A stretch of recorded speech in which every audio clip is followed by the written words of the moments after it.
Hey, what's going on, guys? Welcome to another episode of the Contents of This Package show. I am your host, Wes Pendleton, along with the executive producer of our latest sample pack, Pastries, which released this week, my good friend John Smythe. Smythe, how you doing, bro? Really good, man. How are you? I'm excellent. I've been waiting for this pack for a long time because we've been talking about this pack for I want to say the whole entire summer, basically, because I think you came to me with the idea probably around the end of May, June, around something like that. Yeah. And I think if I remember correctly, I think I told you not now because it's the summer, we have to wait, Yeah, you told me September. I remember. Yeah. The chief executive officer, fellas. That's who I am. Nah, I'm just playing. But yeah, I didn't want a pack that was going to be this good to not hit as many people as possible. The summer tends to be a slower season, and it's weird because we did a million packs this summer, so it could kind of look it's the slow season, but you guys acted like it wasn't. But that was all strategy, and there was a reason for us going so hard this summer. Multiple reasons, actually. Yeah. But yeah, man, so here we are. This brand new pack dropped this week, man, and I guess we should just hop right into it, man. So give us an overview of what folks should expect in this new pack, man. Yeah, so Pastries is actually inspired by Jay Dilla. If you guys can't tell by the artwork, it's inspired by a tape he did called Old Donuts. And Old Donuts is pretty different from Donuts, which is probably the one, if you really don't know Dilla, you probably know Donuts. Right. But Old Donuts is a little bit different in sound. Old Donuts, I would say, is more East Coast inspired. Mm-hmm. And it's definitely a lot dirtier. And Old Donuts is probably my favorite collection of Dilla beats. So, and I feel like people don't really pay homage to that stuff as much. Mm-hmm. And that's, like I said, my favorite collection from Dilla. So I figured it would be pretty cool to touch on something that's maybe not as widely known. Mm-hmm. Yeah. One major. So obviously, one of the major components to Dilla's magic is just the perfect loop, and him and Madlib are basically undefeated when it comes to that. I guess you could say Doom is in that category too when it comes to just the perfect loop. But the one difference between Donuts and Old Donuts is the newer Donuts, the one that he made before he passed, unfortunately, God rest his soul. The drums were drums taken from the actual song. So, right. And the drums were super tucked in the back. And right. I remember that having a profound impact even on me and my production style. And so one of the biggest differences is this is more from the era of Dilla when the drums were really in front of the track. So can you kind of talk about that era a little bit and how that even inspired? Because this also, it's weird because Jay Dee is from Detroit, but he was so much a part of the Soulquarians experience, which really, we've always said, is really a Philly thing, kind of technically, even though these artists are from all over the place, but the heartbeat of these sounds is from Questlove, and he's from here. You know what I'm saying? Yeah. Even just to go back on what you were saying about the drums on Donuts, the funny thing is I always liked Donuts, but that didn't have as much of an impact on me as when I went back and I was listening to Slum Village. Mm-hmm. And I was listening to Like Water for Chocolate, mm-hmm. And listening to The Love Movement by Tribe Called Quest. Right. So yeah, around that time, which I would say is the mid to late 90s, like you said, the drums were really out in front. Mm-hmm. And even listening to Old Donuts, there was times where I would have to just turn my car stereo down because the drums were just so loud. Right. It was borderline ridiculous. But the beats were so good, I would just turn it right back up again, Mm-hmm. But, it's funny, in preparing for this pack, I did some research and I found a direct quote that Dilla was saying he was trying to be like Pete Rock. Like when he met Pete Rock, he said, "I was trying to be like you." Wow. Yeah, which is, that just speaks to, I feel like the producer community is a small world, especially now with the internet. But even back then, to hear him say something like that, right, is pretty crazy. Right. But, even listening to Pete's instrumentals, I think we were talking about that a little bit. Just that sound of a old beat tape. I don't think there's really anything like that. Like we obviously now, what we're getting into the world of music licensing, and we're making all kinds of different instrumentals. But I don't know. It's funny how there's such a I would say a parallel between producers of that era making beat tapes and then licensing now. But I would say that the biggest difference is like just the vibe of the beat tapes back in the day, from like Premiere. I remember I had a Premiere beat tape too. No surprise, huh? Yeah, right. It's probably mounted on your wall, encased in plastic. Nah, well, another thing we were talking about, that stuff is hard to find now. Super hard to find, bro. Like it was on my hard drive on a computer I had when I first started making beats. I have to send you some of those beats, by the way. I just found like 3 of them. Yeah, I don't know what it is about like these tapes, like that Primo tape. I know I'll never be able to find it. The P-Instrumentals joint, very, very hard to find. Old Donuts, basically impossible to find. Right. And I'm really trying to figure out, I think silently there's somebody behind the scenes that is wiping the internet of that stuff. And whoever is doing it, I appreciate them, because in a way it's kind of preserving the greatness of, like you and I were talking about it, and it's funny because I think the way the both of us was looking at it was so representative of our ages. So you're 25 and you were like, who does that? Like you found something and it was like, and guys don't password protected. Yeah. Don't do this at home, But Smythe found something that was password protected, and I was like, good. And you were like, but who does that? And I said, but this is like when we first started using the internet, that's how it was. Like we couldn't find anything on the internet unless it was pirated. And if it was pirated, it was still in a roundabout way super protected. Like you couldn't even open the file, Well, that's like I said, that time, and it's around the time that Dilla died. That was my era too. That was when I first started making beats. So that's how I would dig. I would search up old records. Like I would research like, CTI and Blue Note, and I would just type in, like, for instance, I love Freddie Hubbard. Sorry, Freddie Hubbard, for this. Also rest in peace. Right. But I would be like, Freddie Hubbard, Red Clay, Blogspot, and it would be on these websites. Of course, it would be like a mega upload link, or what was it? Rapid Share. Yeah. Rapid Share, Mediafire. Yeah, Mediafire is a big one.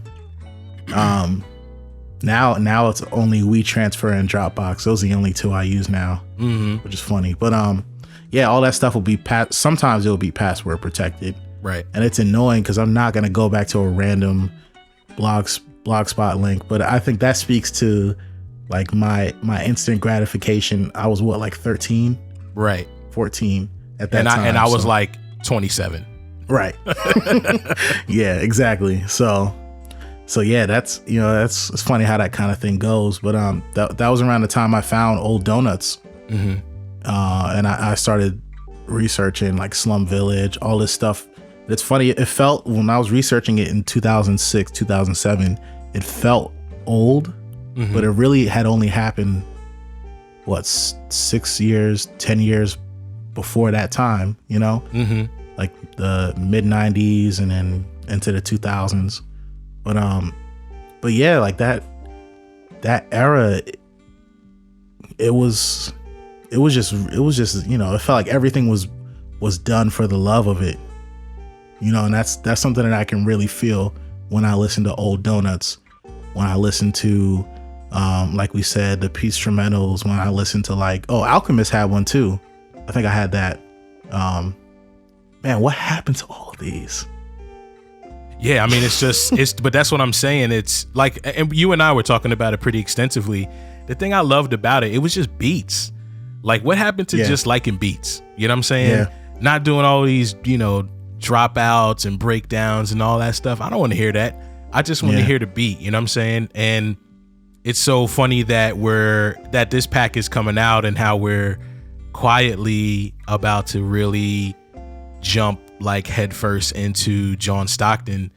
And that's like John Stockton. Initially, we had some thoughts about how we were going to do it, but I think we kind of just came to the conclusion, like, I think we're just going to make beat tapes. Like, there's no point in making this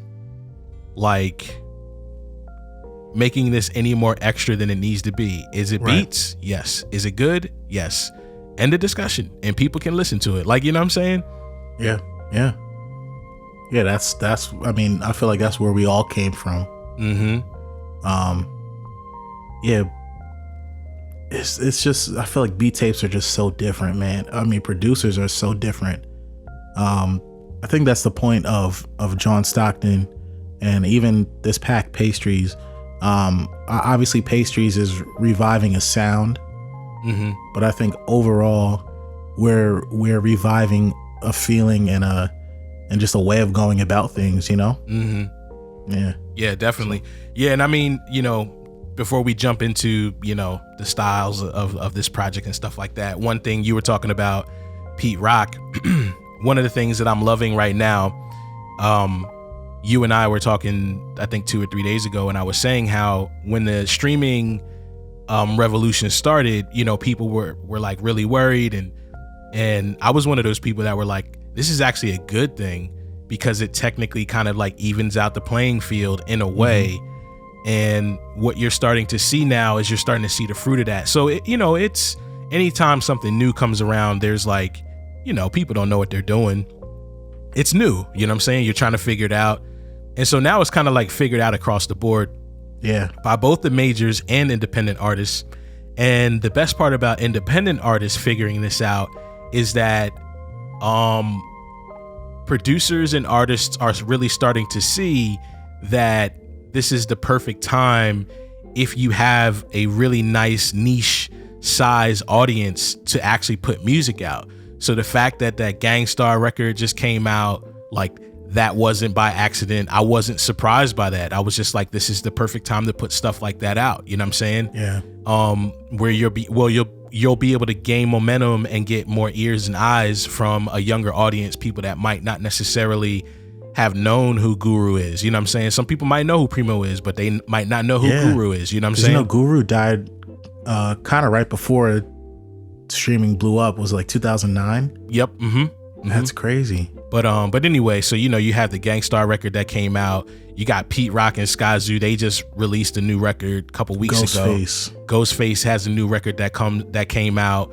And then also too, it just makes sense because also these older entities are actually starting to be utilized. Like, you know, think about guys like, you know, Prince Paul and how they're able to do stuff for like documentaries and Netflix and stuff like that. And so these guys that are really great at what they're doing, their gifts are being utilized on media on a broader scale.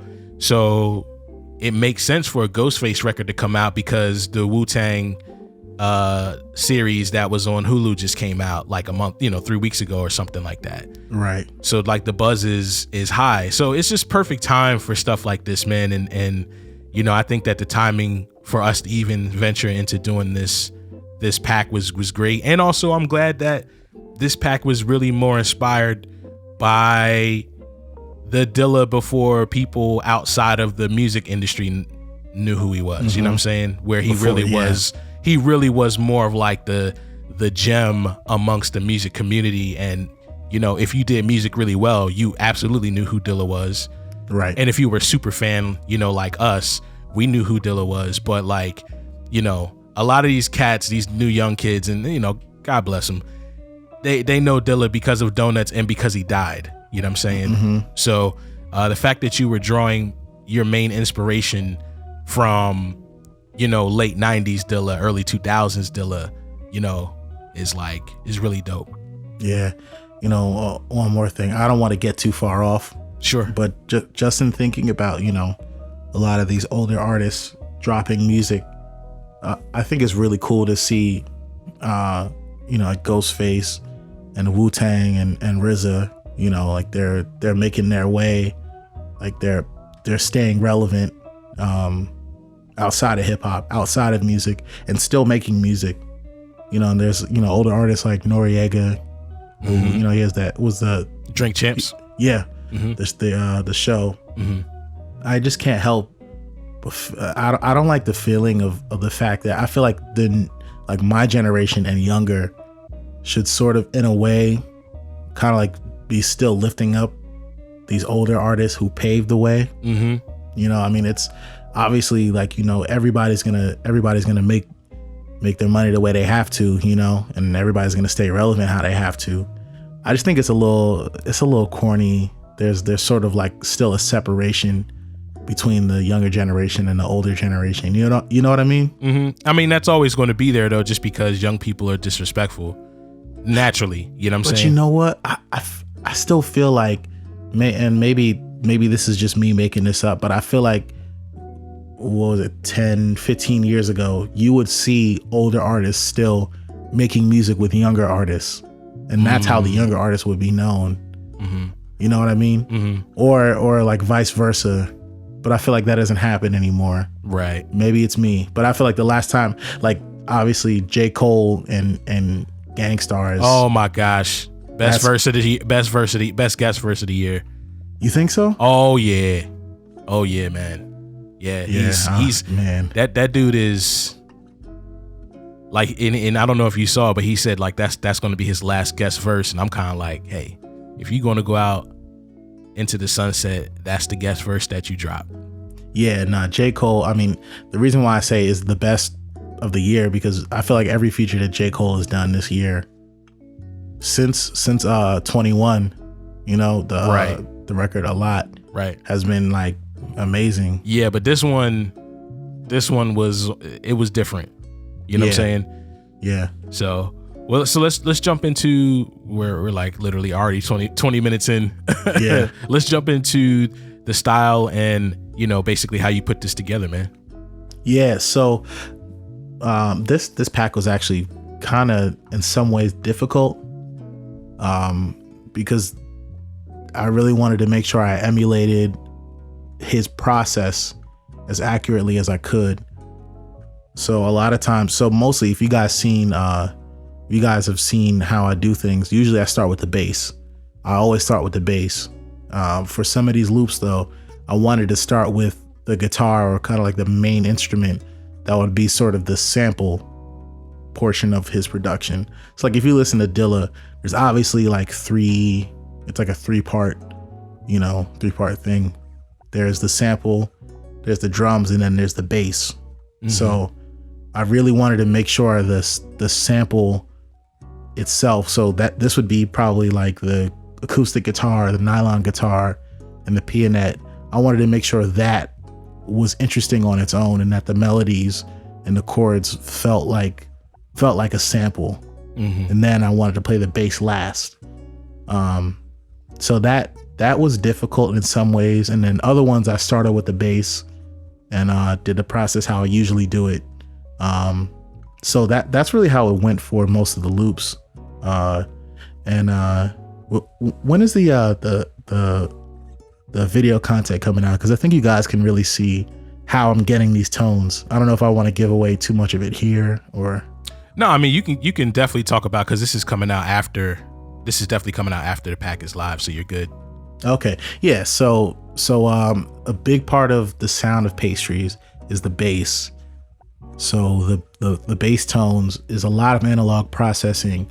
I'm going through a 1073, the Heritage Audio 1073, and I'm EQing out a lot of highs and a lot of mids, and I'm boosting 35 hertz. So that's already, if you guys listen to this pack in your car, your speakers are gonna shake a lot. I'm just letting you know. Then I'm going into some compression just to even it out. Then I'm going into so that was the 1176, the warm audio, and then LA2A style compression just to even out the levels even more, and then Pultec EQ, and I'm boosting at 30 hertz, so that's even more low end. So by the time the sound gets into the interface, it's already like that tone is already there. And then there's a lot of processing on the bass, even in the box.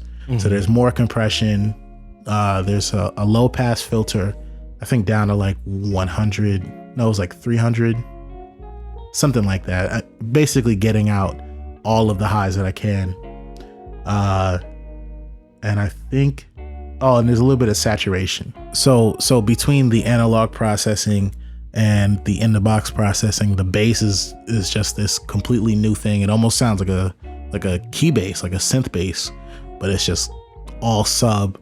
But the good thing is I can still play it like an electric bass, so that feeling and that rhythm and the vibe is still there. It's just got the sound of a synth bass, which is cool, you know. I also push the saturation a lot harder on this, and the wow and flutter, as you heard. And I told you I was pretty excited about that, because we're starting to include the clean stems of everything. Right. So I can push this stuff harder just to capture that sound even more. That's one of the things I noticed listening to Old Donuts, was how much vinyl hiss and tape hiss is on this. Super stankin'. Yeah, but and the great thing is, like, it's dirty, but the loops and the sounds on Old Donuts is just so, it's like almost jazzy on some of them, and then some of them are like real funky, and then some of them are just like that in between, like that jazz / funk kind of thing, or like crispy guitars. It's just really, it's like that's pretty much a lot of my inspiration, even beyond this pack, even just in general, like the relationship between like high frequencies clashing with like the saturation that you get from a vinyl record, like or tape saturation, and the way it treats your high frequencies. It's like, it's very defined, but it's still kind of like, it's not harsh. So it's something I don't know how to describe yet, but you know when you hear it. It's like the sound of an acoustic guitar being pushed through like a tube preamp.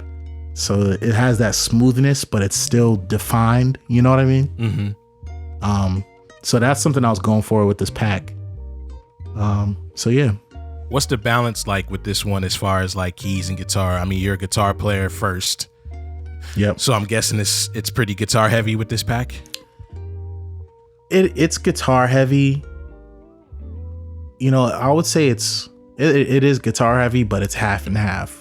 So I would say half of the loops, all of the loops feature keys. Sometimes the keys are a bed. Sometimes they're a little bit more out in front. I would say more so this pack is bass heavy. So one of the things that I did on my master bus, I EQ'd out. I normally never do this because I do this in mixing. So like, you know, I don't want to overdo it, but I EQ'd out 250 hertz with a pretty broad, Q. So maybe not EQing it out, but just ducking it a little bit. Cause that's kind of like where maybe the snare is going to hit, and maybe a little bit of the kick.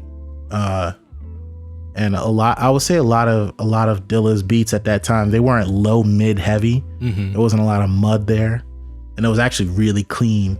So what I did was I EQ'd it out, and then because I was saturating it so much, it kind of filled that hole, so it doesn't sound like there's anything missing, you know. So the reason why I say that is because that's where some of the guitars would sit, that's where some of the keyboards would sit, and so they're kind of sharing. I don't know if this makes sense. Not sharing a space, but the space that they would share is EQ'd out. So it's kind of more bass. You'll feel the bass more than anything. Gotcha. And the groove. So yeah, it's half and half. It's guitar heavy. There's a lot of guitar one shots, a lot of keyboard one shots. There's a few synth one shots, but it's less focused on instruments and more focused on the overall vibe. Yeah. Got you. Yeah, I was man, I already started messing around a little bit, you know what I'm saying, with some of the stuff in the folder. And I really think that this is going to be one of the more popular packs that comes out this year. You know, I'm not going to sit here and act like, you know, every pack that comes out is just going to be like yeah, man, you know, like this one is going to be a bestseller. It's impossible to do that, right. You know, especially when you make such a wide array of sounds like we do, where we're trying to touch, you know, a lot of categories. So I think this particular pack, because it's so tailor-made for producers, I think it just makes sense. And you know, I definitely want to just say this too. I recently came upon, you know, I just released a project last week, and so I was doing a little bit of digging to find out where my name, like, you know, because with the new streaming platforms, you know, your name as a writer is like, you can see where you're at. And I must have saw this like maybe it was like 2 projects, and I had no idea what these projects were. But they were Soul Surplus.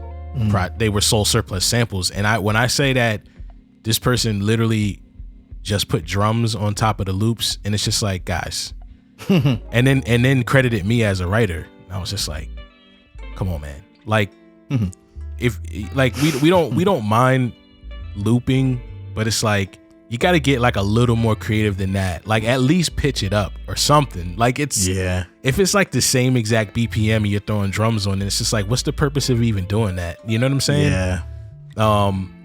That's funny. Yeah. And I think that this pack definitely has that kind of, if you're not careful, you can kind of go in that direction. But, you know, I would implore you guys that, you know, that are listening and that are like, you know, big fans of what we do.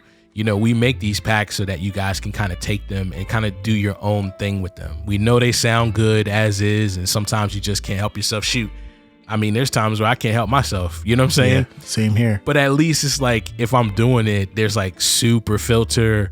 It's pitched probably like 6 steps in the opposite direction. Yeah. And then there's a whole bunch of warble or, you know, tremolo or reverb thrown on it, you know what I'm saying, just to scratch it up a little bit so it doesn't sound like, you know, I'm just taking it straight from the pack, man. But yeah, I do think that this particular pack is going to do well, man. Yeah, I mean, I think that's kind of the nature of what Old Donuts was. Like you said, producers like that were masters of looping, right? But I think to help with that, I forgot to mention this, there's over 20 bass one-shots. So you guys really, when you get this pack, you guys should make, if you have Logic, I know in Logic it's EXS24, you can make your own sub bass patch. So this is coming from the Fender Jazz Bass, all the processing that I just told you about, that whole chain, I made one-shots of that. So you guys can load that into EXS and you can play it on your keyboard like a real sub bass. Right. Like the way that Dilla actually did it. And yeah, that's one of the things I'm really excited about with this pack. So you guys can make your own bass line. So when you chop these samples up, you can put those one shots in your sampler or in your MPC if you're an old head. Sorry. Nah, NPCs are not for old heads, but no, you guys can make your own bass patches and play like actual bass, which I think is cool. And to me, these sounds are like they're heavy sounds, so yeah, they're gonna sound good in your productions. Yeah, facts. Well, I appreciate you hopping on, man. Definitely looking forward to hearing what folks come up with, and yeah, man. We'll see you guys soon. Peace.